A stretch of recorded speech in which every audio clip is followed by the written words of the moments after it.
Hello, Bwana Yesu asifiwe mpendwa. Ninakusalimu kwa jina la Bwana wetu Yesu Kristo. Karibu sana katika kipindi hiki kizuri cha kusikiliza neno takatifu la Bwana. Katika kipindi kizuri ambacho kinatusogeza mimi na wewe katika mikono ya Yesu Kristo. Na kwa majina naitwa mchungaji Milton Elmas, na ninakuomba uwe mfuatiliaji wa somo hili, na mara somo hili utakapolipata naomba uweze kushare na wengine ili tuweze kupata suluhisho la namna tulivyookolewa kwa jinsi ya ajabu sana. Tulivyookolewa kwa jinsi ya ajabu sana. Unaweza ukasubscribe katika channel hiyo ili tunapokuwa tukirusha mahubiri uweze kuwa unakuwa wa kwanza kupata notification kwa ajili ya kujipatia jumbe mbalimbali zenye utukufu wa kumuinua Yesu Kristo. Na katika siku hii ya leo ninahitaji tuweze kujadili vizuri na kuangalia jinsi ambavyo Mungu wa mbinguni ameshughulika na wokovu wetu sisi kama wanadamu. Na katika siku hii ya leo tunalo somo zuri ambalo lina kichwa kinachosema neema inayovuka ukimya wa Mungu. Neema inayovuka ukimya wa Mungu. Kwa namna ya pekee ninaomba tuweze kupata ombi. Bwana wetu Yesu Kristo na Mungu wetu, tunakushukuru tena, mimi pamoja na msikilizaji ambaye anasikia somo hili, kwa neema uliyotupatia tuweze kusikia maneno yako katika masaa haya. Tunaomba utubariki wote tunapochunguza jinsi tulivyookolewa, kwa kuwa tumeomba kwa jina la Yesu Kristo. Amen. Amen. Neema inayovuka ukimya wa Mungu. Neema ni upendeleo. Neema ni upendeleo. Kwa hiyo maana yake kama ni neema inayovuka kimya cha Mungu, hatuwezi kuona aibu kusema kwamba neema katika swala la wokovu ni zawadi inayotoka kwa Mungu peke yake. Kwa hiyo katika wokovu, kwa kuwa ni zawadi unaipokea hata kama hakuna chochote kizuri ambacho umekifanya.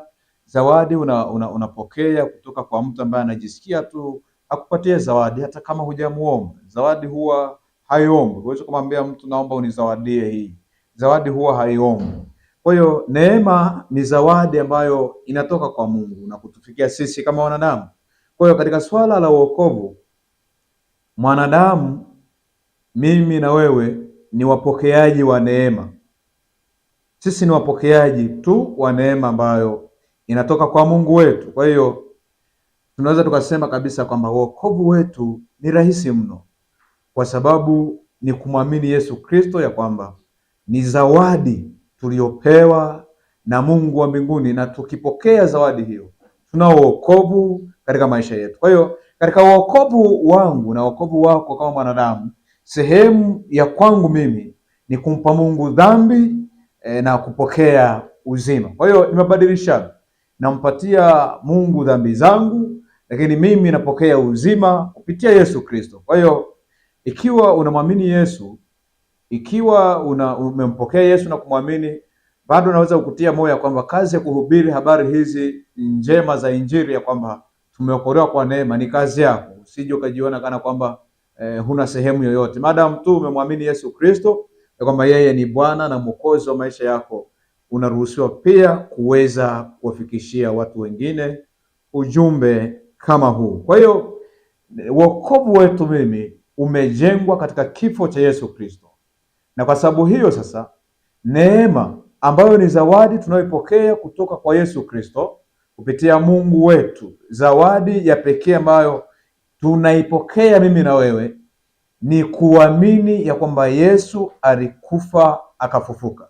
Ndio maana katika kitabu kile cha Warumi, kitabu ni cha Warumi katika sura ile ya Warumi sura ile ya 10, Warumi sura ya 10 katika fungu la 8 na la 9. Kitabu cha Warumi sura ya 10 fungu la 8 na la 9, neno la Bwana linasema, maandiko matakatifu, ninasoma Kiswahili cha kisasa. Maandiko matakatifu yasema hivi: ujumbe huo wa Mungu uko karibu nao, uko kinywani mwako na moyoni mwako, nao ndiyo ile imani tunayoihubiri. Kama ukikiri kwa kinywa chako kwamba Yesu ni Bwana na kuamini moyoni mwako kwamba Mungu alimfufua kutoka wafu, utaokoka. Sikiliza, naomba nirudie. Maandiko matakatifu yasema hivi: ujumbe huo wa Mungu uko karibu nawe, uko kinywani mwako na uko moyoni mwako, nao ndiyo ile imani tunayoihubiri. Kama ukikiri kwa kinywa chako kwamba Yesu ni Bwana na kuamini moyoni mwako kwamba Mungu alimfufua kutoka kwa wafu, utaokoka. Kwa hiyo ukisoma Biblia vizuri ni kwamba tunachokiri katika swala zima la wokovu, hatukiri dhambi zetu.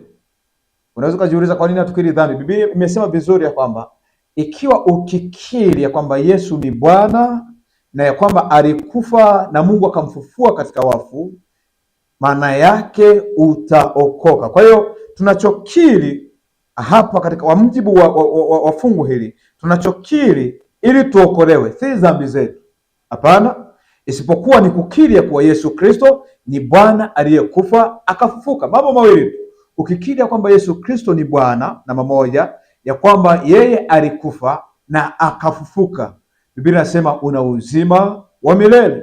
Na ndio maana Biblia imeweka mahala fulani katika kitabu kile cha Yoeli, katika sura ile ya 2 fungu la 32, Biblia inaposema kupitia nabii Yoeli aliposema ya kwamba tena katika siku za mwisho mtu yeyote atakayeliitia jina la Bwana ataokoka na kuponywa. Lakini pia ikarudiwa katika Timotheo wa pili katika sura ile ya 2 katika fungu lile la 19, nasema na kila mtu ambaye analikiri jina la Bwana au anayelitaja jina la Bwana na uache uovu. Kwa hiyo unaposema kwamba unamkiri Yesu kama Bwana na Mwokozi wa maisha yako, lazima uwe tayari kuacha uovu, lazima uwe tayari kuacha dhambi. Kwa hiyo tunachokiri si dhambi zetu ili tuokolewe, ila anasema ukikiri ya kwamba Bwana Yesu alikufa akafufuka, unao uzima wa milele. Bwana asifiwe. Unao uzima wa milele. Kwa hiyo what you confess in order to be saved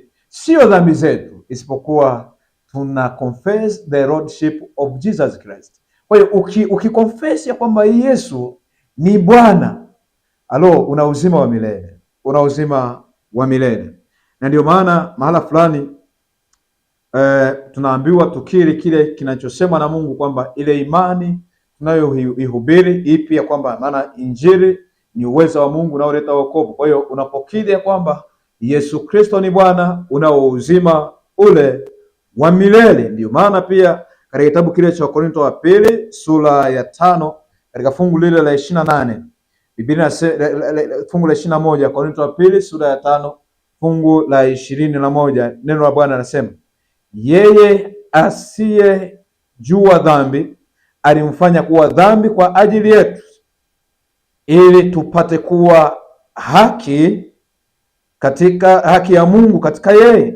Naomba nirudie, ni Wakorintho wa pili sura ile ya 5 katika fungu lile la 21, yeye asiyejua dhambi alimfanya kuwa dhambi kwa ajili yetu, ili sisi tupate kuwa haki ya Mungu katika yeye. Kwa hiyo tunapata haki ya Mungu katika Kristo Yesu pekee. Tunapata haki ya Yesu Kristo ya Mungu kupitia kifo cha Yesu. Kwa hiyo mimi mwanadamu sina haki bila Yesu Kristo. Ndiyo maana Yesu alikuwa mwaminifu, akachukua dhambi zetu, akachukua dhambi yangu, akachukua dhambi yako. Alikuwa mwaminifu hadi kwenda msalabani ili mimi na wewe tuweze kupata haki. Kwa hiyo kwa uaminifu wa Yesu Kristo mimi na wewe tunapata haki na mbele za Mungu.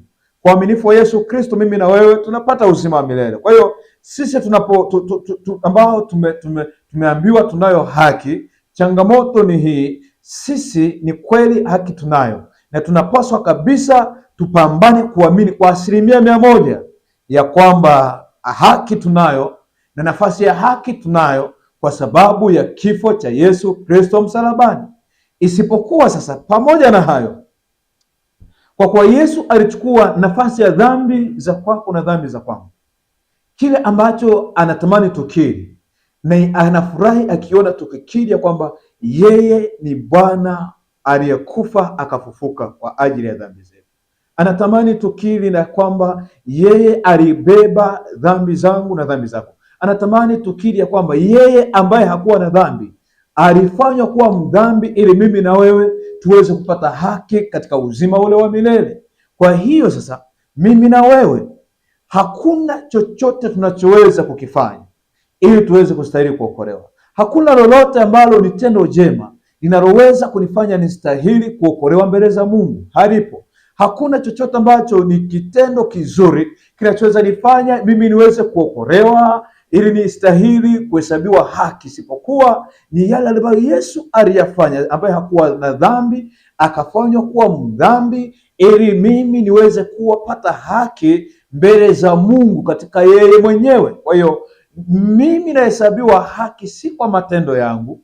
Mimi nahesabiwa haki si kwa namna ambavyo labda pengine nimeshika sheria au nimeshika kanuni na taratibu za dini. Hapana, isipokuwa ninahesabiwa haki kwa sababu ya tendo moja alilofanya Yesu Kristo pale msalabani.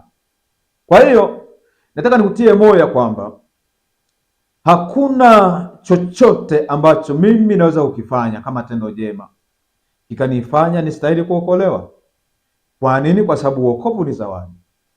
Nilipewa zawadi ya wokovu bila kutuma maombi mbele za Mungu.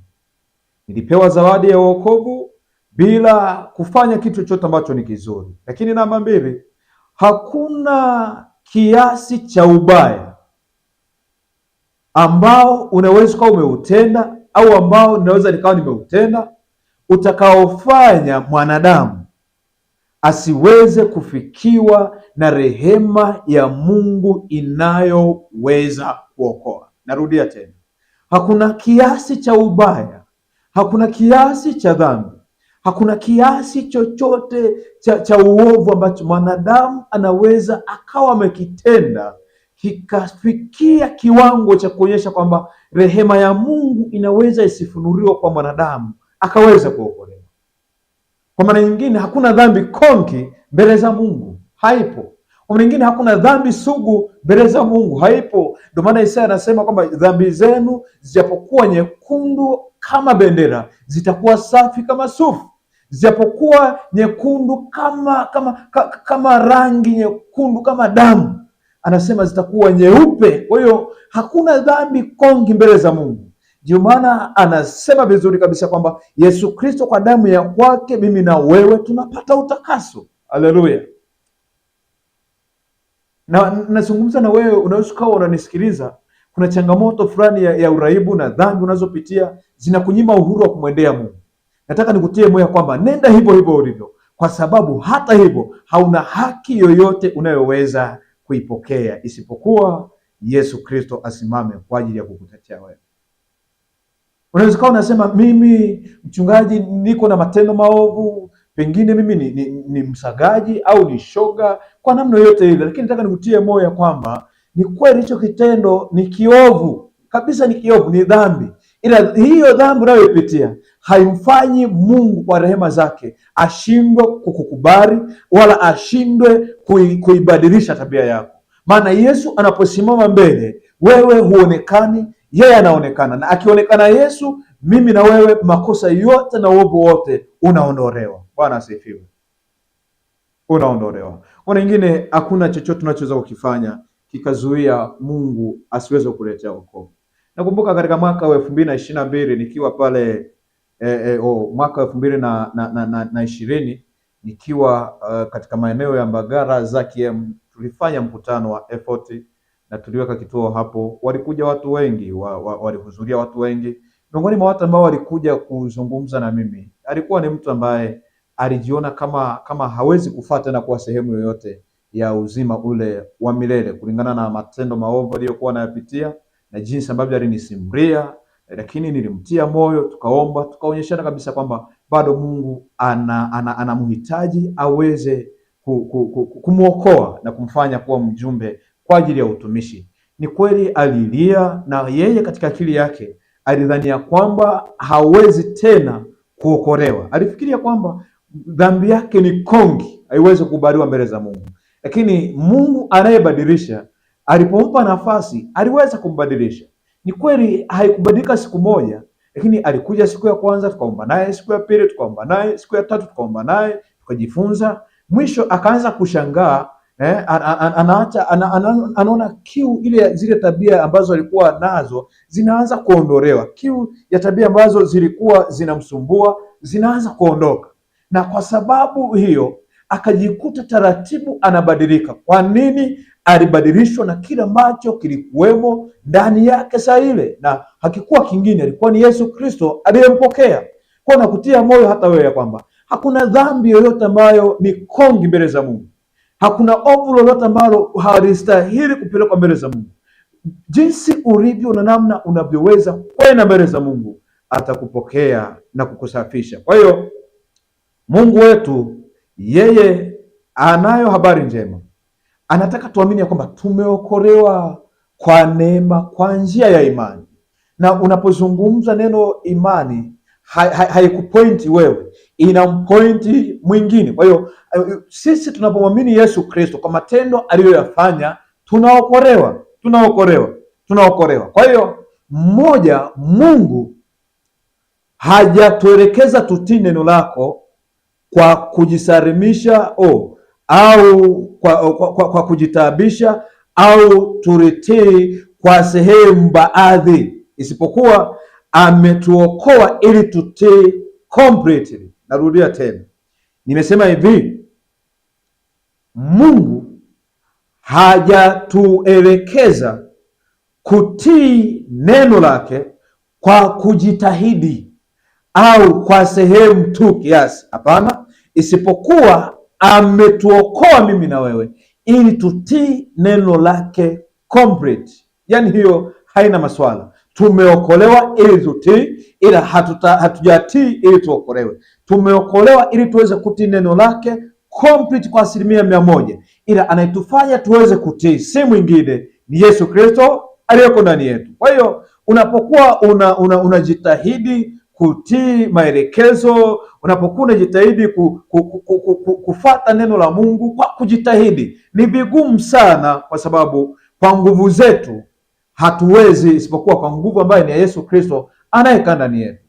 Na sikiliza hili ili ulielewe vizuri. Sikiliza vizuri. Siku zote nguvu ya Mungu huwa inafanya kazi kwa mtu aliyejisalimisha kabisa. Narudia tena, siku zote nguvu ya Mungu huwa inatenda kazi kwa mtu aliyejisalimisha kabisa, kuliko yule mtu ambaye anajitahidi kujiokoa na kutii kwa nguvu zake. Ndiyo maana kijana yule alipompokea Yesu kwa matendo maovu aliyokuwa nayo, ile nguvu ya Mungu alipoipatia nafasi ikambadilisha. Kwa hiyo alijisalimisha completely, ikamtawala, ndiyo ikamwendesha, akabadilika. Kwa hiyo siku zote unapokuwa umejisalimisha kwa Mungu kwa 100%, nguvu ya kwake inatenda kazi ya kuleta badiliko katika maisha yako. Nguvu ya kwake inatenda kazi ya kuweza kuleta badiliko katika mazingira unayoyapitia, kuliko yule anayejitahidi kutii bila msaada wa Yesu Kristo. Na ndio maana unaniangalia leo, umejitahidi kutii kwa mara nyingi, umejitahidi kutii nyakati nyingi sana, ila hadi leo, pamoja kwamba umejitahidi kutii kwa nguvu zako, huwezi kufaulu. Kwa nini? Umeshindwa kumpatia Mungu anayebadilisha akatawala moyo wako. Umeshindwa kumpatia Mungu nafasi anayebadilisha maisha, anayebadilisha matendo, akabadilisha maisha yako. Kwa hiyo unapokuwa unajaribu kutii kwa nguvu zako, matokeo yake ni kwamba utapata changamoto ambayo itakuumiza pale unapokuwa umemkosea Mungu, kwa sababu hatujaokolewa kwa matendo mema, isipokuwa tumeokolewa kwa neema ili ituwezeshe kutii mimi na wewe, kwa sababu tumeokolewa kwa neema kwa njia ya imani, na imani maana yake ni kuamini kwa mtu mwingine ambaye ni tofauti na mimi, na si mwingine, ni Mungu wa mbinguni. Kwa hiyo ukiamini ya kwamba Yesu alikufa akafufuka, una uzima wa milele na kuokolewa. Kwa hiyo lazima uelewe, hata wakati mwingine unaposoma katika mafungu, kwa mfano watu wengi wanasoma katika kitabu kile cha Wafilipi sura ile ya pili, wanasoma katika fungu la 12 na wanapolisoma linasomeka katika namna hii. Wafilipi sura ile ya pili katika fungu lile la 12, watu wengi wanaishia fungu la 12 anasoma neno haya katika fungu la 12 ya kitabu cha Wafilipi sura ya pili. Biblia inasema, basi wapendwa wangu, kama vile mlivyotii siku zote, si wakati mimi nilipokuwapo tu, bali sasa zaidi sana mimi nisipokuwepo, utimizeni wokovu wenu wenyewe kwa kuogopa na kutetemeka. Kwa hiyo wengi wanaposoma fungu hili wanadhani ya kwamba lazima utii kwa nguvu zako, lazima utetemeke ndipo uweze kutii, kwamba lazima nitii kwa gharama yoyote. Hapana, Mungu amekuokoa ili akusaidie kutii. Yaani kwa kuwa umeokolewa, mtu yote asikudanganye akakwambia kwamba tii, tetemeka kwa hofu ili ushike sheria kwa hofu. Usipotii huna uzima wa milele. Lakini wanashindwa kusoma katika fungu la 13. Kama kweli wangekuwa wa kweli, wangekusomea fungu la 13 ambao unasema, kwa maana ni ya Mungu atendaye kazi ndani yenu, kutaka kwenu na kutenda kwenu, kwa kulitimiza kusudi lake jema. Kwa hiyo hata unapokuwa unatii, si wewe, isipokuwa ni Mungu atendaye ndani yetu, si kwa nguvu zetu wenyewe. Kwa hata unapoambiwa kwamba unatii kwa sababu ya Mungu aliyeko ndani yako. Unatii kwa sababu ya Yesu Kristo aliyetawala ndani ya moyo wako. Na shetani hatakujua hili, na ndio maana kwa kutaka ujue unapambana kutii na kufanyaje. Lakini habari njema ni hii, ili ukilifahamu leo utarelax, kwa sababu Yesu Kristo alikuokoa na yeye ndiye anayekusaidia uweze kutii. Na wakati amekuokoa, hakukukuta ukiwa umeshika sheria yoyote, haukukuta ukiwa umetii jambo lolote. Hapana, alikukuta hivyo hivyo jinsi ulivyo, akakuzoa, akanizoa na mimi, ndipo akanipa maelekezo ya kwamba mwanangu, sasa nimekuokoa, nenda hivi, nenda hivi, nenda hivi. Kwa hiyo hata kutii kwetu ni kwa sababu ya Mungu aliyeko ndani yetu. Kwa hiyo shetani anataka aweze kutuonyesha kwamba Yesu ametuokoa, lakini anatuonyesha kwamba tunatakiwa kutii kwa nguvu zetu ili tuweze kwenda mbinguni kwa matendo yetu mema. Ni kitu ambacho sio, kwa sababu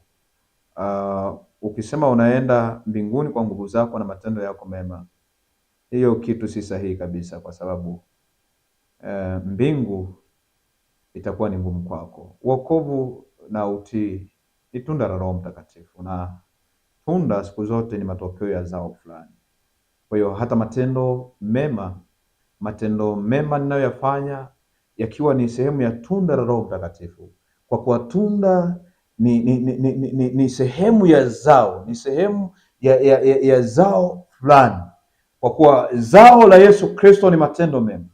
Kwa hiyo matendo mema hayo nitayatenda si kwa sababu ni ya kwangu, isipokuwa kwa kuwa ni matendo ya Yesu Kristo, ni zao la Yesu Kristo lililoko ndani yangu. Kwa hiyo ukishindwa kuelewa haya, utaishi kama Mgalatia. Maana washiriki wengi na kanisa la leo, wengi tumekuwa kama Wagalatia. Wagalatia wanaamini ya kwamba Yesu aliwaokoa, lakini hawampi Yesu nafasi ya kuwasaidia kutii. Wanatii kwa nguvu na jitihada zao, kitendo ambacho si sahihi. Na siku zote unapokuwa unatii kwa nguvu zako, unapokuwa unatii kwa namna ambayo ni kwa nguvu zako, kwa matendo yako, ukijitahidi kutii, maana yake utakapomkosea Mungu utajiraumu, utajichukia, utaishi na hatia. Nataka nikusaidie uelewe ya kwamba Yesu Kristo alilipia wokovu wetu bila gharama yoyote tuliyoifanya. Ni kwa kifo cha kwake sisi wote tunaokolewa. Kwa hiyo usiishi kama Mgalatia. Usiamini ya kwamba Yesu Kristo amekuokoa lakini ukasema ya kwamba unatii kwa nguvu zako. Hautii kwa nguvu zako. Yesu amekuokoa, ndiye anayekusaidia utii, ndiye anayetenda hayo mema ndani yako, ni yeye anayekusaidia wewe utii. Ndio maana anasema ninyi pasipo mimi hamuwezi neno lolote. Kwa hiyo ili utii, lazima Yesu Kristo akae ndani yako, na imani yetu iko katika kufa na kufufuka kwa Yesu Kristo. Huu ndio msingi wa imani yetu. Kwa hiyo Yesu Kristo kwa kitendo cha kufa ni imani. Ndio maana anasema kwamba tukiamini ya kwamba Yesu ni Bwana, alikufa akafufuka, tumeokolewa. Yaani ni simple tu, yaani ni wokovu umerahisishwa, ni kuamini ya kwamba Yesu ni Bwana aliyekufa akaokoka. Na kwa nini uamini hivyo? Uamini kwa sababu uaminifu wake wa kutenda katika kufa, alikuwa mwaminifu hadi akafa kifo cha msalaba, akafa akabeba dhambi zako na dhambi zangu kwa uaminifu, akaenda msalabani akafa. Kwa hiyo uaminifu wake wa kutenda tunapata uzima wa milele, lakini uwezo wake wa kutenda ambao ni kufufuka, alipofufuka ameondoka na nguvu zote na mamlaka yote. Kwa hiyo anatupa ushindi, anatupatia utakaso, anatupatia kufunguliwa. Kwa hiyo ukikiri mawili unaokolewa, kama Yesu alikufa akafufuka, unaokoka katika dhambi zako, lakini pia unaondolewa katika vifungo, maana yeye alipofufuka alitoka na funguo zote za mamlaka ya mauti, funguo zote za mamlaka ya kuzimu anazo. Kwa hiyo ukimpokea anakufungua. Bwana asifiwe sana, anakufungua. Kwa hiyo mambo mawili tukiyakiri, tunapata uzima milele katika Yesu Kristo peke yake. Ndiyo maana Paulo anajadili sana pia katika kitabu cha Korinto wa kwanza katika sura ile ya 15, Wakorintho wa kwanza sura ile ya 15 katika fungu lile la Wakorintho wa kwanza sura ya 15 katika fungu la 3 na la 4. Wakorintho wa kwanza 15 fungu la 3 na la 4, neno la Bwana linasema, fungu la 3, kwa maana naliwatolea ninyi hapo mwanzo yale niliyoyapokea mimi mwenyewe, ya kuwa Kristo alikufa kwa ajili ya dhambi zetu kama yanenavyo maandiko. Halo, naomba nirudie tena ili fungu katika fungu la 3 la Wakorintho wa kwanza sura ya 15. Biblia inasema, kwa maana naliwatolea ninyi hapo mwanzo yale niliyopokea mimi mwenyewe. Alipokea kwa Yesu Kristo mwenyewe, ya kuwa Kristo alikufa kwa ajili ya dhambi zetu kama yanenavyo maandiko. Anarifa kama yanenavyo maandiko. Na katika fungu la 4, na ya kuwa alizikwa, na ya kuwa alifufuka siku ya tatu kama yanenavyo maandiko. Kwa hiyo anaturudisha katika Agano la Kale. Maana yake kama yanenavyo maandiko ni kuanzia katika Agano la Kale hadi Agano Jipya, kuanzia Agano la kitabu cha Mwanzo hadi kitabu cha Malaki. Kama yanenavyo maandiko, maana nyingine kuanzia kitabu cha Mwanzo sura ya kwanza hadi kitabu cha Malaki, zile zote zilikuwa ni jumbe zikimhubiri Yesu Kristo atakayekufa na kufufuka pale msalabani, kama yanenavyo maandiko. Kwa hiyo unaposoma Agano la Kale lote linahusu hubiri moja tu la kufa na kufufuka kwa Yesu Kristo, ili mimi na wewe tuweze kuokolewa kama yanenavyo maandiko. Ndio maana unaposoma katika mifumo yote ya utoaji wa kafara katika Agano la Kale, unaposoma vizuri utakuta kabisa zile sadaka zote ambazo zimezungumziwa katika kitabu cha Mambo ya Walawi zilikuwa zinamwakilisha Yesu Kristo. Unasema, pasa, hivi ni kweli? Ndio, ni kweli. Ni kweli kabisa. Nataka uelewe kwamba unaenda mbinguni kwa sababu ya kila ambacho Yesu alikifanya msalabani, si kwa sababu ya wewe haki yako. Amna. Ndio maana ukisoma katika Mambo ya Walawi katika sura ile ya kwanza fungu la 3 na la 4, Biblia takatifu inasema, Walawi sura ya kwanza fungu la 3 na la 4, Mungu alitoa maelekezo haya. Sikiliza vizuri. Anasema fungu la 3, matoleo yake kwamba ni sadaka ya kuteketezwa ya ng'ombe, atatoa ng'ombe mume mkamilifu, ataleta mlangoni pa hema ya kukutania ili akubaliwe mbele za Bwana. Kisha ataweka mkono wake juu ya kichwa cha hiyo sadaka ya kuteketezwa, nayo itakubaliwa kwa ajili yake ili kufanya upatanisho kwa ajili yake. Sasa naomba unisikilize vizuri, maana ninaenda kumalizia ili tuweze kuomba. Nataka usikilize vizuri. Katika mfumo wa utoaji wa kafara za kuteketezwa katika Agano la Kale, mtoaji yeye kazi yake, kwa kuwa amekosea, alikuwa analeta kondoo, analeta ng'ombe. Ng'ombe yule hana hatia, mnyama yule hana hatia, ila hatia na dhambi ziko kwa yule mtoaji. Ila kinachonishangaza ni kwamba alipokuwa akifika mbele ya kuhani mkuu, kuhani mkuu alikuwa hamkagui yule anayetoa. Kilichokuwa kinakaguliwa ni sadaka iliyotolewa. Kilichokuwa kinakaguliwa ni yule kondoo wa kafara, ndiye aliyekuwa anakaguliwa kana kwamba ni mkamilifu, wakati yeye alikuwa hana dhambi yoyote, ila mtoaji ndo alikuwa mwenye dhambi. Namba mbili, kilichokubaliwa hakuwa yule mtoaji, kilichokubaliwa ilikuwa ni kondoo na sio mtu. Kwa hiyo kafara yake ikikubaliwa, ndipo na yeye alikuwa anakubaliwa. Kwa hiyo ikikubaliwa kafara, yeye ndiye amekubaliwa pia. Kwa hiyo mmoja, kafara ambayo ilikuwa ni kondoo wa kafara aliyekuwa hana dhambi yoyote, ndiye ambaye mtoaji alikuwa anamleta, ambaye yeye mtoaji ni mwenye dhambi. Mwenye dhambi ndiye anayeleta kondoo au ng'ombe dume wa kafara ya sadaka ya kuteketezwa ili yeye aweze kukubaliwa. Ndiye pekee kafara yake ilikuwa inakubaliwa kwa ajili ya dhambi za kwake. Kwa hiyo yule mnyama asiye na hatia ndiye aliletwa, na akiletwa mbele za kuhani anakaguliwa, sio yule mdhambi. Mdhambi hakuwa kafara, hapana, wala mdhambi sio aliyekuwa anakaguliwa. Kilichokaguliwa ni sadaka iliyoletwa, na iliyokubaliwa ni sadaka ya kafara iliyoletwa, na wala si yule mtu aliyeleta sadaka. Alikaguliwa kwa sababu alikuwa anatakiwa kuchukua dhambi za mtu na kuzibeba. Kwa hiyo alikaguliwa kama ni mkamilifu, na baada ya kukaguliwa akikutwa ni mkamilifu, Biblia inasema yule mwanadamu yeye alichokuwa anakifanya, alikuwa anaweka mikono yake yote miwili juu ya yule kafara wa sadaka kuteketezwa, anaungama. Akishaungama sasa, dhambi zake tayari saa zile zimehama kutoka kwake kwa njia ya imani, zikaenda juu ya yule mnyama wa sadaka ya kuteketezwa.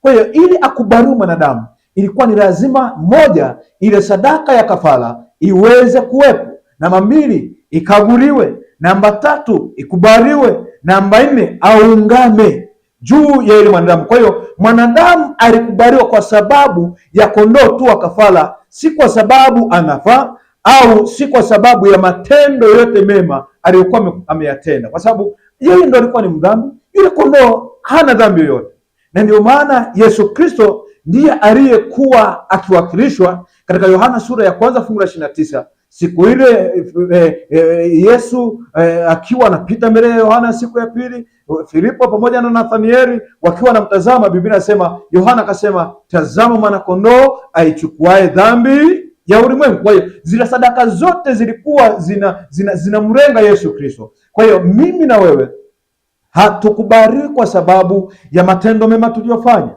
Hatukubali kwa sababu eti hatuna dhambi. Hapana, hatukubali kwa sababu eti tunayo haki. No, anayekaguliwa ni Yesu Kristo, anayekubaliwa ni Yesu Kristo, anayebeba dhambi ni Yesu Kristo. Kazi yetu sisi ni kuungama mbele zake. Ukikiri kwamba Yesu Kristo alikufa, hiyo umepeleka dhambi zako, umemkabidhi kwamba nakubali dhambi zangu amezichukua, na ndio maana alikufa na akafufuka, ya kwamba amefufuka ili mimi niweze kupata uzima wa milele. Biblia inasema utaokoka. Kwa hiyo nataka nikutie moyo, hata kama umekuwa unapitia changamoto nyingi, hata kama umekuwa unapitia, pengine kuna dhambi nyingi zinazokusurubu, pengine kuna changamoto nyingi unazopitia, unashindwa sana, nataka nikutie moyo kwamba rafiki, wokovu ni bure kupitia Yesu Kristo. Wewe rudi tu, maana kafara ya Yesu ndiyo inayokaburiwa, na kwa sababu Yesu ni mkamilifu, kwa sababu Yesu ni mwenye haki, kwa sababu anaposimama hatuonekani sisi, anaonekana yeye. Kwa kitendo cha kumwamini tu, hata kama ni mchafu kiasi gani, unaokolewa na kupata uzima wa milele. Kwa hiyo usijikatae. Kwa hiyo hata kama ungekuwa hupendwi, hata kama mbingu pengine tuchukulie kibinadamu zingekuwa hazikupendi, hazikutaki, hata kama malaika wangekuwa labda tuseme wangekuwa nasema huyu hatumuhitaji, ila kwa kuwa kafara ya Yesu ilikubaliwa, hata kama hautakiwi, kwa kifo cha Yesu msalabani kama mwanakondoo, unakubaliwa bila kufanya kitu chochote. Kwa hiyo usijaribu sana kutenda matendo yako, usijaribu sana kutenda haki, yaani usijaribu matendo yako mema ili ustahili kuokolewa. No, hauokolewi kwa sababu ya matendo mema, hauokolewi eti kwa sababu una sehemu yoyote ya jitihada ya kufanya. Hapana, ila unaokolewa kwa sababu ya kifo cha uaminifu cha Yesu Kristo, aliyekubali kuwa mwaminifu akabeba dhambi zetu hadi msalabani. Kwa hiyo ujapotenda dhambi, kimbilia kwa Yesu Kristo. Ujapokuwa umeumizwa, kimbilia kwa Yesu Kristo. Hatia zinapokusonga, kimbilia kwa Yesu Kristo. Hii ndiyo neema inayovuka kimya cha Mungu. Kwa hiyo Mungu hata kama yuko kimya, kwa sababu ya tendo moja la Yesu Kristo, anasema yes, mwanangu ameokolewa. Kwa hiyo nakutia moyo, usihofu hata kama ni mchafu kiasi gani, enda kwa Yesu Kristo. Kama alivyokuwa anakaguliwa yule sadaka wa kuteketezwa, ndivyo pia Yesu alivyokaguliwa na sadaka yake ilikubaliwa, na kwa kitendo cha sadaka yake kukubaliwa, mimi na wewe tuna uzima wa milele. Kwa kitendo cha sadaka yake kukubaliwa, mimi na wewe tunakaguliwa kupitia muonekano wa Yesu Kristo. Ndio maana tunaomba kwa jina la Yesu. Maana yake tunaposema kwa jina la Yesu, Yesu ndiye anayeonekana na tabia zake zinaonekana. Zikionekana, sisi hatuonekani kuwa wadhambi, ila tunaonekana kama watoto ambao tuko safi mbele za Mungu. Mwenyezi Mungu akubariki. Mwenyezi Mungu akutie nguvu. Haina haja ya kukata tamaa. Hata kama ulikuwa unapitia dhambi, na kutia moyo, zipeleke kwa Yesu Kristo. Mwamini Yesu, mkiri Yesu kwamba yeye ni Bwana na Mwokozi wa maisha yako. Na ndio maana hata yule mwizi msalabani hakukiri dhambi. Kwa nini? Kwa sababu tunachokonfesi sio dhambi.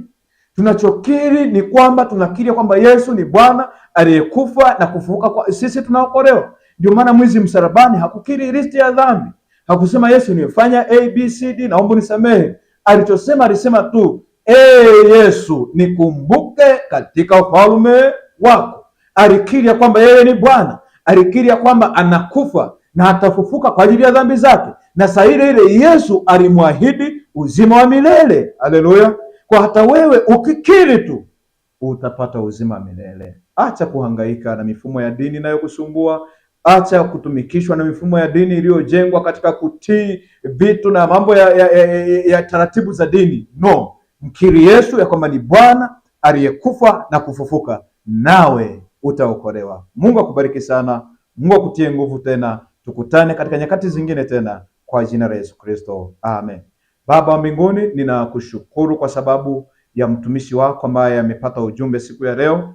Tunakushukuru maana kwa kifo cha Yesu Kristo sisi wote tuna uzima wa milele. Kwa kifo cha Yesu Kristo sisi wote tumeokolewa. Kwa kufufuka kwake, kwa kuamini ya kwamba amekufa kafufuka, tunakuwa sehemu katika ufalme wa kwako. Yaweza kuwa kuna mmoja ambaye alikuwa anapitia changamoto ya msongo wa dhambi na kujikataa kwa sababu ya namna ambavyo ameonekana kama ni mchafu mbele zako. Naomba Yesu msaidie akuamini wewe tu ya kwamba ulikufa kwa ajili yake, ili baada ya hapo apate uzima wa milele. Ninakushukuru maana utamsaidia na kumweka huru, kwani tumeomba kwa jina la Yesu Kristo. Amen. Mungu akubariki. Tukutane tena wakati ujao.